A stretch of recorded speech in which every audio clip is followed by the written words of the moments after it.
ਜੇਲ੍ਹਾਂ ਦੇ ਵਿੱਚ ਗੈਂਗਵਾਰਾਂ ਹੋ ਰਹੀਆਂ ਨੇ, ਬੰਦੇ ਮਾਰ ਕੇ ਉੱਥੋਂ ਵੀਡੀਓ ਪੈ ਰਹੀਆਂ ਨੇ। ਕਿੱਥੇ ਪੰਜਾਬ ਪੁਲਿਸ ਜਾਂ ਕਿੱਥੇ ਪੰਜਾਬ ਸਰਕਾਰ? ਚੱਲ ਕੀ ਰਿਹਾ ਪੰਜਾਬ ਦੇ ਵਿੱਚ ਕਿ ਲੋਕਾਂ ਦੇ ਇਕੱਠ ਦੇ ਵਿੱਚ ਬੰਦਾ ਮਾਰਨਾ ਇੰਨਾ ਸੌਖਾ ਹੋ ਗਿਆ ਵਾ, ਔਰ ਇਹ ਲੋਕ ਬੰਦਾ ਮਾਰ ਕੇ ਇਉਂ ਲੰਘ ਜਾਂਦੇ ਨੇ ਕਿ ਜਿਵੇਂ ਕੋਈ ਡਰ ਭੈ ਹੀ ਨਹੀਂ ਹੁੰਦਾ। ਸਤਿ ਸ਼੍ਰੀ ਅਕਾਲ, ਤੁਸੀਂ ਜੁੜੇ ਹੋਏ ਹੋ ਪੰਜਾਬੀ ਰੇਡੀਓ USA ਦੇ ਨਾਲ ਤੇ ਮੈਂ ਹਾਂ ਪ੍ਰਵੀਨ ਸ਼ਰਮਾ ਲੈ ਕੇ ਹਾਜ਼ਰ ਹਾਂ ਸਪੈਸ਼ਲ ਰਿਪੋਰਟ। ਅੱਜ ਦੀ ਇਸ ਰਿਪੋਰਟ ਦੇ ਵਿੱਚ ਗੱਲਬਾਤ ਕਰਾਂਗੇ ਸੰਦੀਪ ਨੰਗਲ ਅੰਬੀਆਂ ਦੇ ਕਤਲ ਮਾਮਲੇ ਦੀ। ਇਸ ਮਾਮਲੇ ਦੇ ਵਿੱਚ ਹੁਣ ਦੁਬਾਰਾ ਚਰਚਾ ਕਿਉਂ ਛਿੜੀ ਹੈ? ਕਿਉਂਕਿ ਇਸ ਮਾਮਲੇ ਦੇ ਵਿੱਚ ਜੇਲ੍ਹ ਦੇ ਵਿੱਚ ਬੰਦ ਹਰਿੰਦਰ ਸਿੰਘ ਫੌਜੀ ਦੀ ਕੁੱਟਮਾਰ ਹੋਈ ਹੈ ਤੇ ਉਸ ਕੁੱਟਮਾਰ ਦੇ ਵਿੱਚ ਮਾਮਲੇ ਦੇ ਵਿੱਚ ਕਿਹਾ ਜਾ ਰਿਹਾ ਕਿ ਪੁਲਿਸ ਦੀ ਵਰਦੀ ਦੇ ਵਿੱਚ ਕੁਝ ਲੋਕ ਆਏ ਸਨ ਜਿਨ੍ਹਾਂ ਨੇ ਜੇਲ੍ਹ ਦੇ ਵਿੱਚ ਕੁੱਟਮਾਰ ਕੀਤੀ ਹੈ। ਪਰ ਇਹਦੇ ਨਾਲ ਇਸ ਰਿਪੋਰਟ ਦੇ ਵਿੱਚ ਪੰਜਾਬ ਦੀ ਜੇਲ੍ਹ ਵਿਵਸਥਾ ਤੇ ਹੁਣੇ ਉੱਠੇ ਜਿਹੜੇ ਤਾਜ਼ਾ ਸਵਾਲ ਨੇ ਉਹਦੇ ਤੇ ਗੱਲਬਾਤ ਕਰਾਂਗੇ ਤੇ ਉਸ ਤੋਂ ਬਾਅਦ ਪੰਜਾਬ ਦੇ ਵਿੱਚ ਕਿਹੜੇ ਹਾਈ ਪ੍ਰੋਫਾਈਲ ਮਾਮਲਿਆਂ ਦੇ ਵਿੱਚ ਜੇਲ੍ਹ ਹਮੇਸ਼ਾ ਚਰਚਾਵਾਂ ਦੇ ਵਿੱਚ ਰਹੀ ਹੈ, ਵਿਵਾਦਾਂ ਦੇ ਵਿੱਚ ਰਹੀ ਹੈ, ਇਹਦੇ ਤੇ ਗੱਲਬਾਤ ਕਰਾਂਗੇ ਤੇ ਸੰਦੀਪ ਨੰਗਲ ਅੰਬੀਆਂ ਮਾਮਲੇ ਦੇ ਵਿੱਚ ਕਿਹੜੇ ਸਵਾਲਾਂ ਨੂੰ ਐਡਰੈਸ ਨਹੀਂ ਕੀਤਾ ਗਿਆ, ਕਿਹੜੇ ਮਸਲਿਆਂ ਦੇ ਵਿੱਚ ਕਿਹੜੇ ਪਹਿਲੂਆਂ ਦੇ ਉੱਤੇ ਉਹਦਾ ਜਿਹੜਾ ਪਰਿਵਾਰ ਹੈ ਉਹ ਇਨਸਾਫ ਦੀ ਗੁਹਾਰ ਤਾਂ ਲਾ ਰਿਹਾ ਹੈ, ਪਰ ਇਸ ਮਾਮਲੇ ਦੇ ਵਿੱਚ ਉਹ ਅਣਦੇਖੀ ਦਾ ਸ਼ਿਕਾਰ ਆਪਣੇ ਆਪ ਨੂੰ ਕਿਉਂ ਮਹਿਸੂਸ ਕਰਦੇ ਨੇ, ਕਿਹੜੇ ਉਹ ਐਲੀਗੇਸ਼ਨਸ ਨੇ, ਕਿਹੜੇ ਉਹ ਦੋਸ਼ ਨੇ ਜਿਨ੍ਹਾਂ ਦੇ ਕਰਕੇ ਪੰਜਾਬੀ ਕਬੱਡੀ ਦੇ ਨਾਲ ਜੁੜੇ ਵੱਡੇ ਨਾਵਾਂ ਦੇ ਉੱਤੇ ਇਸ ਮਾਮਲੇ ਨੂੰ ਲੈ ਕੇ ਉਂਗਲ ਉੱਠਦੀ ਰਹੀ ਹੈ। ਸੋ ਗੱਲਬਾਤ ਕਰਦੇ ਹਾਂ ਕਿ ਇਹ ਵਾਪਰਿਆ ਕੀ ਹੈ। ਅਸਲ ਦੇ ਵਿੱਚ ਕਪੂਰਥਲਾ ਜੇਲ੍ਹ ਦੀ ਇਹ ਘਟਨਾ ਵਾ ਜਿੱਥੇ ਅੰਤਰਰਾਸ਼ਟਰੀ ਕਬੱਡੀ ਖਿਡਾਰੀ ਸੰਦੀਪ ਨੰਗਲ ਅੰਬੀਆਂ ਦੇ ਕਤਲ ਮਾਮਲੇ ਦੇ ਦੋਸ਼ੀ ਹਰਿੰਦਰ ਸਿੰਘ ਫੌਜੀ ਦੀ ਕੁੱਟਮਾਰ ਹੋਈ ਹੈ। ਵਧੀਕ ਸੈਸ਼ਨ ਜੱਜ ਕੇ ਜੈਨ ਦੀ ਅਦਾਲਤ ਨੇ ਹਮਲੇ ਦੀ ਜਾਂਚ ਦੇ ਹੁਕਮ ਜਾਰੀ ਕੀਤੇ ਨੇ। ਕਪੂਰਥਲਾ ਜੇਲ੍ਹ ਪ੍ਰਸ਼ਾਸਨ ਨੂੰ CCTV ਰਿਕਾਰਡਿੰਗ ਅਦਾਲਤ ਦੇ ਵਿੱਚ ਪੇਸ਼ ਕਰਨ ਦੇ ਲਈ ਕਿਹਾ ਤੇ ਇਹਦੇ ਨਾਲ ਕਿਹਾ ਗਿਆ ਕਿ 31 ਜੁਲਾਈ ਦੀ ਗੱਲ ਆ, ਰਾਤ ਦੀ, ਜਦੋਂ 12 ਵਜੇ ਕੁਝ ਵਿਅਕਤੀ ਪੁਲਿਸ ਦੀ ਵਰਦੀ ਦੇ ਵਿੱਚ ਜੇਲ੍ਹ ਦੇ ਵਿੱਚ ਆਏ ਤੇ ਉੱਥੇ ਉਹ ਬੈਰਕ ਦੇ ਵਿੱਚ ਗਏ ਜਿੱਥੇ ਫੌਜੀ ਬੰਦ ਸੀ ਤੇ ਬੈਰਕ ਦੇ ਵਿੱਚ ਇਹਨਾਂ ਵਿਅਕਤੀਆਂ ਨੇ ਹਰਿੰਦਰ ਸਿੰਘ ਫੌਜੀ ਦੀ ਬੁਰੀ ਤਰ੍ਹਾਂ ਦੇ ਨਾਲ ਕੁੱਟਮਾਰ ਕੀਤੀ। ਹੁਣ ਹਰਿੰਦਰ ਸਿੰਘ ਫੌਜੀ ਕੌਣ ਹੈ? ਹਰਿੰਦਰ ਸਿੰਘ ਫੌਜੀ ਜਿਹੜਾ ਉਹ 20 ਮਾਮਲਿਆਂ ਦੇ ਵਿੱਚ ਲੜੀਂਦਾ ਬੰਦਾ ਵਾ ਤੇ ਉਹ ਇਸ 21 ਅਪਰਾਧਿਕ ਮਾਮਲੇ ਦਰਜ ਆ ਤੇ ਉਹ ਭਾਰਤੀ ਫੌਜ ਦੀ 6ਵੀਂ ਜਾਟ ਬਟਾਲੀਅਨ ਤੋਂ ਰਿਟਾਇਰ ਹੋਇਆ ਸੀ ਇਸੇ ਪਿਛਲੇ ਸਾਲ ਫਰਵਰੀ ਦੇ ਵਿੱਚ। ਤੇ ਹਰਿੰਦਰ ਫੌਜੀ ਦਾ ਸੰਦੀਪ ਨੰਗਲ ਅੰਬੀਆਂ ਮਾਮਲੇ ਦੇ ਵਿੱਚ ਨਾ ਕਿੱਥੋਂ ਆਉਂਦਾ ਜਾਂ ਇਸ ਮਾਮਲੇ ਦੇ ਵਿੱਚ ਲਿੰਕ ਕੀ ਹੈ? ਅਸਲ ਦੇ ਵਿੱਚ ਹਰਿੰਦਰ ਸਿੰਘ ਫੌਜੀ ਬਾਰੇ ਕਿਹਾ ਜਾਂਦਾ ਕਿ ਉਹੀ ਬੰਦਾ ਵਾ ਜਿਹਨੇ ਸੰਦੀਪ ਸਿੰਘ ਨੰਗਲ ਅੰਬੀਆਂ ਦੀ ਰੇਕੀ ਕਰਵਾਈ। ਰੇਕੀ ਤੋਂ ਬਾਅਦ ਹੁੰਦਾ ਕੀ ਹੈ ਕਿ ਉਹਦਾ ਮੱਲੀਆਂ ਦੇ ਵਿੱਚ ਇੱਕ ਟੂਰਨਾਮੈਂਟ ਚੱਲ ਰਿਹਾ ਹੁੰਦਾ, ਕਬੱਡੀ ਟੂਰਨਾਮੈਂਟ। ਜਦੋਂ ਸ਼ਾਮ ਨੂੰ 14 ਮਾਰਚ ਦੀ ਗੱਲ ਹੈ, ਜਦੋਂ 6 ਵਜੇ ਪਿੰਡ ਮੱਲੀਆਂ ਦੇ ਵਿੱਚ ਜਦੋਂ ਟੂਰਨਾਮੈਂਟ ਚੱਲ ਰਿਹਾ ਹੁੰਦਾ ਤੇ ਸੰਦੀਪ ਨੰਗਲ ਅੰਬੀਆਂ ਦਾ ਗੋਲੀਆਂ ਮਾਰ ਕੇ ਕਤਲ ਕਰ ਦਿੱਤਾ ਜਾਂਦਾ। ਤੇ ਇਸ ਸਾਰੇ ਪ੍ਰੋਫਾਈਲ ਦੇ ਵਿੱਚ ਸਾਰੇ ਮਾਮਲੇ ਦੇ ਵਿੱਚ ਇੱਕ ਪ੍ਰੋਫਾਈਲ ਜਿਹੜਾ ਉਹ ਬੜਾ ਹਾਈਲਾਈਟਡ ਹੁੰਦਾ, ਉਹ ਹੈ ਹਰਿੰਦਰ ਸਿੰਘ ਫੌਜੀ। ਹਰਿੰਦਰ ਸਿੰਘ ਫੌਜੀ ਨੇ ਇਸ ਮਾਮਲੇ ਦੇ ਵਿੱਚ ਇਸ ਵਾਰਦਾਤ ਤੋਂ ਪਹਿਲਾਂ, ਇਸ ਪੂਰੇ ਘਟਨਾਕ੍ਰਮ ਤੋਂ ਪਹਿਲਾਂ ਰੇਕੀ ਕਰਵਾਈ ਤੇ ਉਹਦੇ ਤੇ 21 ਮਾਮਲੇ ਦਰਜ ਹੈ ਤੇ ਇਹ ਦੱਸਿਆ ਜਾ ਰਿਹਾ ਕਿ ਇਸ ਬੰਦੇ ਨੇ ਗੱਡੀਆਂ, ਕਤਲ ਦੇ ਵਿੱਚ ਵਰਤੇ ਗਏ ਹਥਿਆਰ ਤੇ ਸੇਫ ਰਹਿائش, ਉਹਨਾਂ ਨੂੰ ਜਿਹਨਾਂ ਨੇ ਹਥਿਆਰ ਚਲਾਏ, ਜਿਨ੍ਹਾਂ ਨੇ ਉਹਨਾਂ ਨੂੰ ਟ੍ਰੇਨਿੰਗ ਵੀ ਤੱਕ ਹਰਿੰਦਰ ਸਿੰਘ ਫੌਜੀ ਨੇ ਦਿੱਤੀ, ਜਿਹਦੀ ਹੁਣ ਕੁੱਟਮਾਰ ਕਪੂਰਥਲਾ ਜੇਲ੍ਹ ਦੇ ਵਿੱਚ ਹੋਈ ਆ। ਹੁਣ ਆਪਾਂ ਅੱਗੇ ਵਧਦੇ ਹਾਂ। ਪੰਜਾਬ ਦੀਆਂ ਜੇਲ੍ਹਾਂ ਪਿਛਲੇ ਸਮੇਂ ਤੋਂ ਵਿਵਾਦਾਂ ਦੇ ਵਿੱਚ ਕਿਉਂ ਨੇ? ਤੁਹਾਨੂੰ ਯਾਦ ਹੋਣਾ ਲੰਘੇ ਦਿਨਾਂ ਦੇ ਵਿੱਚ ਪੰਜਾਬ ਦੀਆਂ ਜੇਲ੍ਹਾਂ ਦੇ ਵਿੱਚ ਇੱਕ ਮਸਲਾ ਸਾਹਮਣੇ ਆਇਆ ਸੀਗਾ। ਉਹਦੇ ਵਿੱਚ ਇਹ ਸੀਗਾ ਕਿ ਸਿੱਧੂ ਮੂਸੇਵਾਲਾ ਕਤਲ ਮਾਮਲੇ ਦੇ ਵਿੱਚ ਜਿਹੜੇ ਗੈਂਗਸਟਰ ਬੰਦ ਸੀਗੇ, ਲਾਰੈਂਸ ਬਿਸ਼ਨੋਈ ਗੈਂਗ ਤੇ ਜੱਗੂ ਭਗਵਾਨਪੁਰੀਆ ਗੈਂਗ ਦੇ ਆਪਸੀ ਜਿਹੜੇ ਮੈਂਬਰ ਸੀਗੇ, ਉਹਨਾਂ ਦੀ ਵੀਡੀਓ ਇੱਕ ਵਾਇਰਲ ਹੁੰਦੀ ਹੈ ਜਿਹਦੇ ਵਿੱਚ ਗੈਂਗਸਟਰਾਂ ਦੀ ਲੜਾਈ ਹੁੰਦੀ ਹੈ ਜੇਲ੍ਹ ਦੇ ਵਿੱਚ ਤੇ 2 ਜਣੇ ਮਾਰੇ ਜਾਂਦੇ ਆ। ਕੌਣ? ਮਨਪ੍ਰੀਤ ਤੂਫਾਨ ਤੇ ਮਨਮੋਹਨ ਮੋਹਣਾ, ਗੋਇੰਦਵਾਲ ਜੇਲ੍ਹ ਦੇ ਵਿੱਚ ਜਦੋਂ ਗੈਂਗਵਾਰ ਹੁੰਦੀ ਹੈ। ਹੁਣ ਦੇਖੋ ਜੇਲ੍ਹਾਂ ਦੇ ਵਿੱਚ ਗੈਂਗਵਾਰਾਂ ਹੋ ਰਹੀਆਂ ਨੇ, ਬੰਦੇ ਮਾਰ ਕੇ ਉੱਥੋਂ ਵੀਡੀਓ ਪੈ ਰਹੀਆਂ ਨੇ। ਕਿੱਥੇ ਪੰਜਾਬ ਪੁਲਿਸ ਜਾਂ ਕਿੱਥੇ ਪੰਜਾਬ ਸਰਕਾਰ?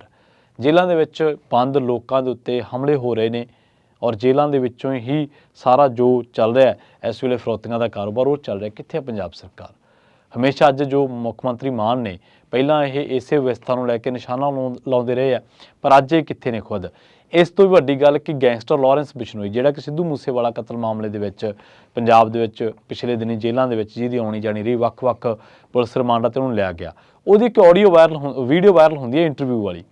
ਉਸ ਤੋਂ ਬਾਅਦ ਪੰਜਾਬ ਦੇ DGP ਪ੍ਰੈਸ ਕਾਨਫਰੰਸ ਕਰਦੇ ਆ ਤੇ ਪ੍ਰੈਸ ਕਾਨਫਰੰਸ ਕਰਕੇ ਉਹ ਇਹਨਾਂ ਦੋਸ਼ਾਂ ਤੋਂ ਪੱਲਾ ਝਾੜਦਾ ਹੈ ਕਿ ਇਹ ਜਿਹੜੀ ਇੰਟਰਵਿਊ ਹੈ ਇਹ ਪੰਜਾਬ ਦੀਆਂ ਜੇਲ੍ਹਾਂ ਦੇ ਵਿੱਚ ਨਹੀਂ ਹੋਈ। ਤੇ ਜਦੋਂ ਲਾਰੈਂਸ ਸਾਡੇ ਕੋਲੇ ਆਇਆ, ਸਾਡੇ ਸਪੁਰਦ ਕੀਤਾ ਗਿਆ, ਤਾਂ ਉਦੋਂ ਉਹਦਾ ਹੁਲੀਆ ਆਜ ਸੀਗਾ। ਉਸ ਤੋਂ ਕੁਝ ਹੀ ਘੰਟਿਆਂ ਦੇ ਬਾਅਦ ਜਾਂ ਅਗਲੇ ਦਿਨ ਕਹਿ ਲਓ ਕਿ ਲਾਰੈਂਸ ਬਿਸ਼ਨੋਈ ਦੀ ਉਸੇ ਹੁਲੀਏ ਦੇ ਵਿੱਚ ਇੰਟਰਵਿਊ ਸਾਹਮਣੇ ਆ ਜਾਂਦੀ ਹੈ। ਤਾਂ ਕੀ ਸਮਝਿਆ ਜਾਵੇ ਕਿ ਉਸ ਗੱਲ ਨੂੰ ਕਾਊਂਟਰ ਕਰਨ ਦੇ ਲਈ ਇਹ ਇੰਟਰਵਿਊ ਜਿਹੜੀ ਹੈ ਉਹ ਪ੍ਰਸਾਰਿਤ ਕੀਤੀ ਗਈ ਹੈ, ਜਾਂ ਉਸ ਇੰਟਰਵਿਊ ਤੋਂ ਬਾਅਦ ਪੰਜਾਬ ਸਰਕਾਰ ਤਰਫੋਂ ਜਾਂ ਕਹਿ ਲਓ ਕਿ DGP ਸਾਹਿਬ ਤਰਫੋਂ ਕੋਈ ਬਿਆਨ ਨਹੀਂ ਆਉਂਦਾ। ਤੇ ਇਹਦਾ ਮਤਲਬ ਇਹ ਹੈ ਕਿ ਉਹ ਇੰਟਰਵਿਊ ਅਪ ਟੂ ਡੇਟ ਸੀਗੀ, ਇੰਟਰਵਿਊ ਉਸੇ ਹੁਲੀਏ ਦੇ ਵਿੱਚ ਸੀ ਜਿਹੜਾ ਹੁਲੀਆ ਪੰਜਾਬ ਦੇ DGP ਨੇ ਦਿਖਾਇਆ ਸੀਗਾ। ਇਸ ਤੋਂ ਵੀ ਅਗਲੀ ਗੱਲ ਆਪਾਂ ਕਰਦੇ ਹਾਂ ਤੇ DGP ਪੰਜਾਬ ਦੇ ਮਾਮਲੇ ਦੇ ਵਿੱਚ ਕਹਿ ਲਓ ਜਾਂ ਜਦੋਂ ਉਹਨਾਂ ਨੂੰ ਜੌਬ ਦੇਣਾ ਔਖਾ ਹੋ ਜਾਂਦਾ। ਹੁਣ ਗੱਲ ਕਰਦੇ ਹਾਂ ਸੰਦੀਪ ਨੰਗਲ ਅੰਬੀਆਂ ਦੇ ਮਾਮਲੇ ਦੇ ਵਿੱਚ ਇਨਸਾਫ ਦੀ।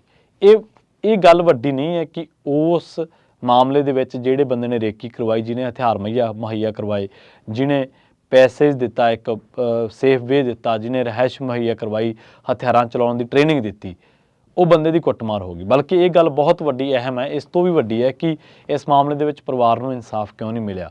ਲੰਘੇ ਦਿਨਾਂ ਦੇ ਵਿੱਚ ਉਹਨਾਂ ਦੀ ਸੁਪਤਨੀ ਜਿਹੜੇ ਕਿ ਇਸ ਪੂਰੇ ਮਾਮਲੇ ਦੇ ਵਿੱਚ ਸਟਰਗਲ ਕਰ ਰਹੇ ਨੇ, ਸੰਘਰਸ਼ ਕਰ ਰਹੇ ਨੇ, ਉਹਨਾਂ ਨੇ ਪੰਜਾਬ ਦੀ ਕਬੱਡੀ ਦੇ ਨਾਲ ਜੁੜੇ ਜਾਂ ਕਬੱਡੀ ਇਸ ਪੂਰੀ ਖੇਡ ਦੇ ਨਾਲ ਜੁੜੇ, ਕਬੱਡੀ ਦੇ ਨਾਲ ਟੂਰਨਾਮੈਂਟ ਕਰਵਾਉਣ ਵਾਲੇ ਵੱਡੇ ਨਾਵਾਂ ਬਾਰੇ ਖੁਲਾਸਾ ਕੀਤਾ ਸਨ ਕਿ ਇਹ ਲੋਕ ਲਗਾਤਾਰ ਸੰਦੀਪ ਨੂੰ ਥ੍ਰੈਟ ਕਰ ਰਹੇ ਸਨ। ਉਹਨਾਂ ਨਾਵਾਂ ਤੋਂ ਬਾਅਦ ਇਹ ਪਤਾ ਨਹੀਂ ਲੱਗਿਆ ਕਿ ਸੰਦੀਪ ਨੰਗਲ ਅੰਬੀਆਂ ਦਾ ਕਤਲ ਕਿਹਨੇ ਕਰਵਾਇਆ ਤੇ ਕਿਉਂ ਕਰਵਾਇਆ।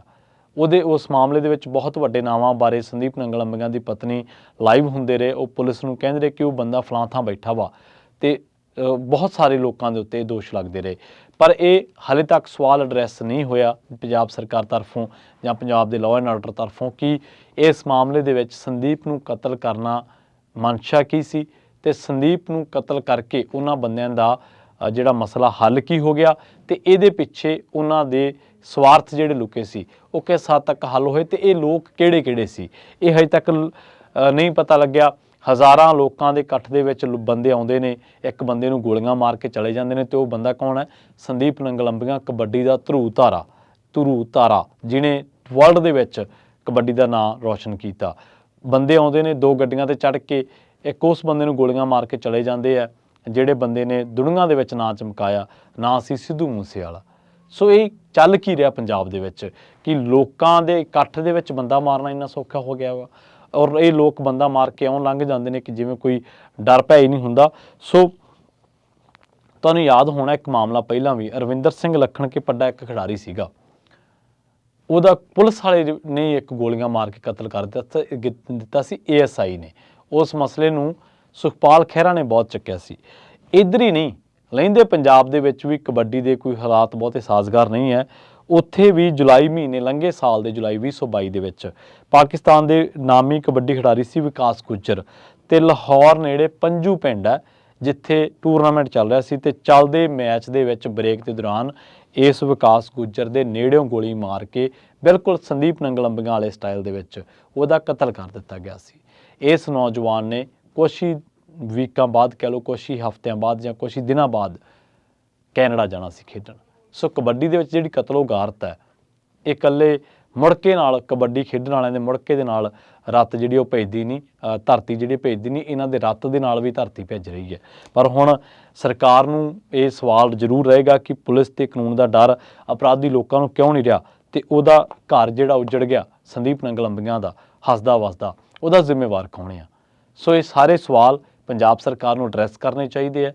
ਤੇ ਨਾਲ ਹੀ ਜੇਲ੍ਹਾਂ ਦੀ ਜਿਹੜੀ ਵਿਵਸਥਾ, ਜਿਹਦੇ ਬਾਰੇ ਅਸੀਂ ਕੁਝ ਜਿਹੜੇ ਮਸਲੇ ਹੋਏ ਨੇ, ਬਠਿੰਡਾ ਦੇ ਵਿੱਚ ਇੱਕ ਜੇਲ੍ਹ ਦੇ ਵਿੱਚੋਂ ਪਿਸਤੌਲ ਬਰਾਮਦ ਹੋਇਆ ਸੀ, ਬਠਿੰਡਾ ਦੇ ਵਿੱਚ ਜੇਲ੍ਹ ਦੇ ਵਿੱਚ ਲੜਾਈ ਵੀ ਹੋਈ ਸੀ, ਮਨਮੋਹਨ ਮੋਹਣਾ ਤੇ ਮਨਪ੍ਰੀਤ ਤੂਫਾਨ ਦੀ ਮੌਤ ਹੋ ਗਈ ਜੇਲ੍ਹ ਦੇ ਵਿੱਚ ਹੋਈ ਲੜਾਈ ਦੇ ਮਾਮਲੇ ਦੇ ਵਿੱਚ, ਲਾਰੈਂਸ ਦੀ ਇੰਟਰਵਿਊ ਪ੍ਰਸਾਰਿਤ ਹੋਈ ਹੈ, ਜੇਲ੍ਹ ਦੇ ਵਿੱਚੋਂ ਹੋਈ ਹੈ।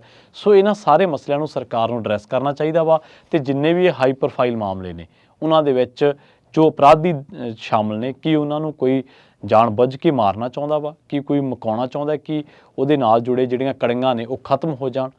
ਸੋ ਇਹੋ ਜਿਹੇ ਜਿਹੜੇ ਮਾਮਲੇ ਨੇ, ਹਾਈ ਪ੍ਰੋਫਾਈਲ ਕੇਸਿਸ ਨੇ, ਇਹਨਾਂ ਦੇ ਨਾਲ ਜੁੜੇ ਜਿਹੜੇ ਲੋਕ ਨੇ ਜੇਲ੍ਹਾਂ ਦੇ ਵਿੱਚ, ਇਹ ਸੁਰੱਖਿਅਤ ਰਹਿਣੇ ਚਾਹੀਦੇ ਨੇ ਤਾਂ ਜੋ ਕੱਲ੍ਹ ਨੂੰ ਇਹ ਪਤਾ ਲੱਗ ਸਕੇ ਕਿ ਇਹ ਸਾਜ਼ਿਸ਼ ਚੱਲੀ ਕਿੱਥੋਂ ਸੀ ਤੇ ਜਿਹੜੇ ਵੀ ਲੋਕ ਜ਼ਿੰਮੇਵਾਰ ਨੇ ਇਹਨਾਂ ਨੂੰ ਸਜ਼ਾਵਾਂ ਦੇ ਅੰਜਾਮ ਤੱਕ ਪਹੁੰਚਾਉਣਾ ਵੀ ਸਰਕਾਰਾਂ ਤੇ ਪੁਲਿਸ ਤੇ ਤਫਤੀਸ਼ੀ ਏਜੰਸੀਆਂ ਦਾ ਕੰਮ ਹੈ, ਕਿਉਂਕਿ ਉਹਨਾਂ ਦੇ ਸਬੂਤਾਂ ਦੇ ਬਿਨਾਂ ਤੇ ਅਦਾਲਤਾਂ ਦੇ ਵਿੱਚ ਜ਼ੇਰਾ ਹੋਣੀ ਹੈ, ਜਿਸ ਤੋਂ ਬਾਅਦ ਇਹ ਤੈਅ ਹੋਣਾ ਕਿ ਫਲਾਂ ਬੰਦੇ ਨੇ ਫਲਾਂ ਢੰਗ ਤਰੀਕੇ ਦੇ ਨਾਲ ਫਲਾਂ ਤਰੀਕ ਨੂੰ ਇਹ ਬੰਦੇ ਦਾ ਕਤਲ ਕਰਵਾਇਆ ਸੀ, ਜਿਸ ਮਾਮਲੇ ਦੇ ਵਿੱਚ ਅੱਜ ਫਲਾਨਾ ਬੰਦਾ ਦੋਸ਼ੀ ਕਰਾਰ ਦਾ ਅਦਾਲਤ ਨੇ ਦਿੱਤਾ ਵਾ। ਬਹੁਤ ਬਹੁਤ ਧੰਨਵਾਦ। ਜਲਦ ਮਿਲਾਂਗੇ ਇੱਕ ਹੋਰ ਨਵੀਂ ਰਿਪੋਰਟ ਦੇ ਵਿੱਚ।